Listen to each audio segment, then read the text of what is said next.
Yeah, sijafunzwa kumtenga na nijali, la hofu ndo alama kubwa na unijuza kuna hatari. Tega sikio ni kupeni hii habari ya kwamba utazikwa chini hata ukifia juu ya dari. Alotuchekesha mwisho wa siku ametuliza, izilele atumjui sura na ndo adui anayeumiza. Tumombe Jesus epushe giza, da joto maana ukifa break ya kwanza kwenye freezer. Hakuna chenye uzima labda sauti ulioirekodi ndo itabaki ukifikwa na umauti. Usifuge chuki ili roho iwe safi, alafu jiulize kwa nini wabaya hawafi.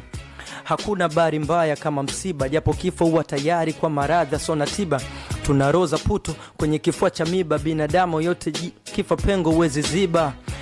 Leo mamake wanamuita mfiwa, mwanzo alifurahi ye kipindi anazaliwa.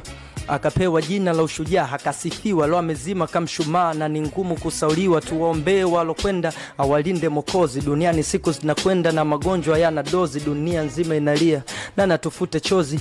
Kifo kisiwepo tusifikwe na majonzi, imeandikwa cool nafsi dhalika tu mauti, na umauti unatambua utaipataje kila nafsi. So tufumbe macho maana hatoni ya mbele, tusahau tombe Mungu ili atulinde milele. Maana hakuna bari mbaya kama msiba, japo kifo huwa tayari kwa sona tiba.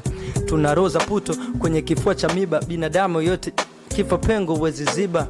Na kumbukumbu usaulika tena, hata kama ulikuwa mbaya utaanza kusema